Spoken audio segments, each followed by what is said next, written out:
హైడ్రాపై తెలంగాణ హైకోర్టులో పిటిషన్ దాఖలైంది. హైడ్రా రద్దు చేయాలని న్యాయస్థానంలో పిటిషన్ దాఖలైంది. జీవో 99 రద్దు చేయాలని పిటిషనర్ కోరారు. ఇక జీహెచ్ఎంసీ యాక్ట్ను కాదని హైడ్రాకు అధికారుల బదిలీ ఎలా చేస్తారని పిటిషనర్ ప్రశ్నించారు. కౌంటర్ దాఖలు చేయాలని ప్రభుత్వానికి హైకోర్టు ఆదేశించింది. తదుపరి విచారణను 2 వారాలకు వాయిదా వేసింది.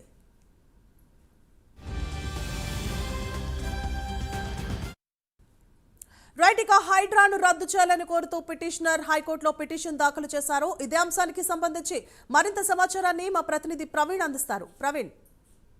సువర్ణ, అయితే జిహెచ్ఎంసీ పరిధిలోన హైడ్రా ఇప్పటికే దూకుడు ప్రదర్శిస్తుందని చెప్పాలి. ఎక్కడైతే చెరువులు నాలాలు కబ్జలకు గురయ్యాయో వాటిని మొత్తం టోటల్గా కూడా అయితే అక్రమార్కుల నుండి విడిపించేందుకు హైడ్రా అయితే దూకుడు ప్రదర్శిస్తూ హైడ్రా బుల్డోజర్లతో మొత్తం టోటల్గా అక్రమ నిర్మాణాలను కూలుస్తుందని ఇదివరకే మనం చూసుకున్నాం.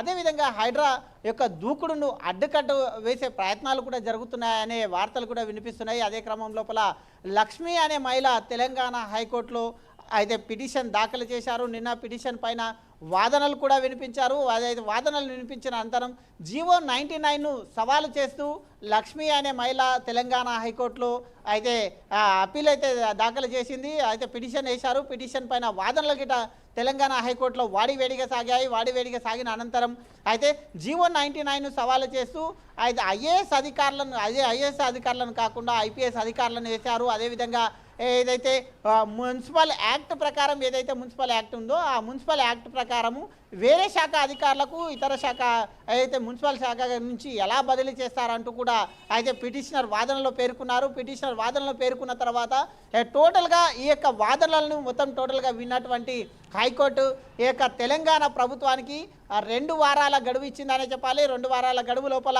అయితే మళ్ళీ పిటిషన్ వీళ్ళు కూడా కోర్టులో దానికి ఆన్సర్ చేసుకోవాల్సి ఉంటుంది. కాబట్టి ఈ దానికి సంబంధించిన వ్యవహారం మొత్తం టోటల్గా 2 వారాల గడువునిచ్చింది. 2 వారాల గడువునిచ్చేసి మళ్ళీ గిట టోటల్గా వీటికి సంబంధించిన పూర్తి వివరాలతో రమ్మని చెప్పింది. కాబట్టి అయితే ఒకవైపు చూసుకుంటే హైడ్రా 2 నెలల నుండి హైడ్రా ఇప్పటి వరకు 262 కట్టడాలను అక్రమ కట్టడాలను కూల్చివేస్తూ దూకుడుగా పరిగెత్తుందని చెప్పాలి. అదేవిధంగా అక్రమార్కుల గుండెల్లో రైలు పరిగెడుతున్నాయి. హైడ్రా బుల్డోజర్లు అంటేనే అక్రమార్కుల గుండెల్లో రైలు పరిగెడుతున్నాయి. ఆ తరుణం లోపల ఈ విధంగా కోర్టు తీర్పు రావడం, ఈ విధంగా కోర్టుకు అయితే ఎవరైతే బాధితులు ఉన్నారో పిటిషనర్స్ ఉన్నారో కొంతమంది పిటిషన్లు కూడా దాఖలు చేస్తున్న నేపథ్యంలో ఈ పిటిషన్లన్నింటినీ కోర్టు పరిశీలిస్తుంది. పరిశీలించిన పిమ్మట అయితే హైడ్రా అధికారులకు ఎలాంటి నిర్ణయం తీసుకుంటారని చూడాలి. మరోపక్క సీఎం రేవంత్ రెడ్డి అయితే హైడ్రాకు ఫుల్ పవర్గా ఇచ్చారు. ఫుల్ పవర్గా గతం లోపల హైడ్రాకు సంబంధించిన వ్యవహారం మొత్తం టోటల్గా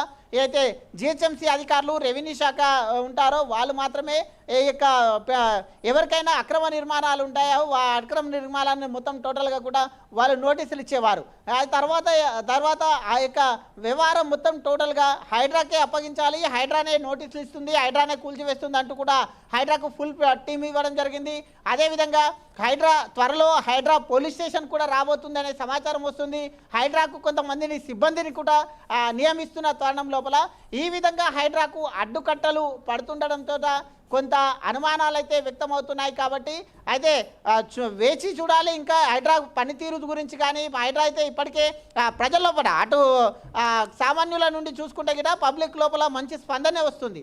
అదేవిధంగా హైడ్రా ఇంకా మళ్ళీ మొన్ననే రీసెంట్గా మనం చూసుకున్నాం సున్నపు చెరువుల అక్రమ నిర్మాణాన్ని తొలగిస్తున్న క్రమం లోపల సామాన్యులు కొంతమంది ఆత్మహత్యకు కూడా పాల్పడ్డారు.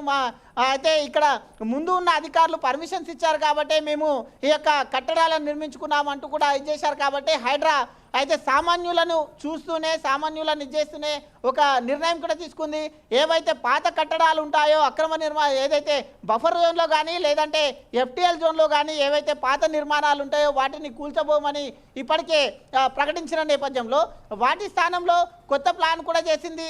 ఏదైతే పాత నిర్మాణాలు ఉంటాయో ఆ పాత నిర్మాణాలను ఎవరికి అమ్మడానికి వీలు లేకుండా హైడ్రా ఒక నూతన ప్లాన్ని తీసుకురావడం రాబోతుంది. అదే తరుణం లోపల అయితే వాళ్ళు ఎవరికి కూడా అమ్మడానికి వీలు లేదు. అదేవిధంగా వాళ్ళకు ఫైన్తో కూడుకున్నటువంటి ఇన్కమ్ ట్యాక్సులు విధిస్తున్నారు. అయితే ఇది పెనాల్టీ ట్యాక్స్ కూడా విధించబోతుంది. కాబట్టి హైడ్రా అధికారులు ఈ విధంగా దూసుకెళ్తున్నారు. హైడ్రాకు ప్రభుత్వం సపోర్ట్ చేస్తుంది. హైడ్రాను ప్రత్యేక టీం ఏర్పాటు చేస్తున్నారు. కాకపోతే ఈ లక్ష్మి అనే మహిళ నిన్న హైకోర్టులో పిటిషన్ దాఖలు చేసింది కాబట్టి అయితే పిటిషన్ 2 వారాల టైం ఇచ్చారు కాబట్టి వేచి చూడాలి సువర్ణ. అయితే హైడ్రాకు ముందు ఎలా ఉండబోతుంది అనేది అయితే వేచి చూడాలి. ప్రవీణ్, అయితే ఒక పక్క ప్రభుత్వం హైడ్రాని బలోపేతం చేసే దిశగా మీరన్నట్టు పోలీస్ స్టేషన్ అలాగే కొత్త అధికారులు కూడా నియమిస్తూ వస్తోంది. మరోపక్క సామాన్య ప్రజలకు అన్యాయం జరుగుతుందంటూ కూడా ఒక వాదన వినిపిస్తూ ఉంది. మరి ఇప్పుడేసిన ఈ పిటిషన్కి కౌంటర్గా ప్రభుత్వం ఎప్పుడు పిటిషన్ దాఖలు చేసే అవకాశాలు ఉన్నాయి? ఎస్ సువర్ణ, అయితే 2 వారాలు ప్రభుత్వానికి కౌంటర్ పిటిషన్ దాఖలు చేయాలంటూ గడువు ఇచ్చిన నేపథ్యంలో జీవో నెంబర్ 99ను సవాలు చేస్తూ లక్ష్మి అనే మహిళ పిటిషన్ దాఖలు చేయడం జరిగింది. ఆ పిటిషన్ను పరిశీలించిన తర్వాత పిటిషన్ గురించి స్పష్టంగా వాదనలు జరిగాయి. అయితే ఈ యొక్క 99ను సవాల్ చేస్తూ ఎవరైతే అధికారులు ఉన్నారో హైడ్రాకు సంబంధించిన అధికారులు ఎవరైతే ఉన్నారో అయితే ఐఏఎస్ అధికారులను నియమించవలసి ఉంటుంది. ఐపీఎస్ అధికారి అయినటువంటి రంగనాథ్ ఐపీఎస్ అధికారి కాబట్టి ఆ విధంగా కూడా దాంట్లో మెన్షన్ చేసినట్టు క్రమం లోపల హైడ్రాక్ అయితే ప్రభుత్వం ఇప్పటికే ఫుల్ఫిల్గా సిబ్బందిని కూడా ఏర్పాటు చేసే దిశలో ఉంది. హైడ్రాకు ఫుల్ పవర్స్ ఇచ్చిన నేపథ్యంలో అటు సామాన్యులకు కూడా నష్టపోకుండా సామాన్యుల తరపు నుంచి కూడా హైడ్రా ఆలోచిస్తూ వస్తుంది. ఇంకో అడుగు ముందుకు వేసేసి అయితే ఈ వారాంతం లోపల ఒకవేళ ఈ సిబ్బంది కనుక అందుబాటులో ఉంటే ఈ వారాంతంలో ఖచ్చితంగా ఎక్కడైతే మూసి పరివాహక ప్రాంతాలు ఉన్నాయో మూసి పరివాహక ప్రాంతాలు అయినటువంటి అక్రమ కట్టడాలు నాలా లోపల ఉండేటటువంటి అక్రమ కట్టడాలను కూల్చివేయడానికి హైడ్రా సిద్ధమవుతుంది. కాబట్టి ఈ తరుణం లోపలనే ఈ విధంగా హైకోర్టులో పిటిషన్ దాఖలు చేసింది మహిళ. పిటిషన్ దాఖలు చేసినాక వాదనలు వినిపించారు. అయితే 2 వారాలు గడువు ఇచ్చారు ప్రభుత్వానికి. 2 వారాల్లో అయితే ఈ యొక్క రీపిటిషన్ దాఖలు చేయాలి. దీనికి సంబంధించిన వ్యవహారం పూర్తిగా టోటల్గా కోర్టుకు సబ్మిట్ చేసే బాధ్యత కూడా ప్రభుత్వం పైన ఉంటుంది. స్వర్ణ. Right. Thank you for the updates, Praveen.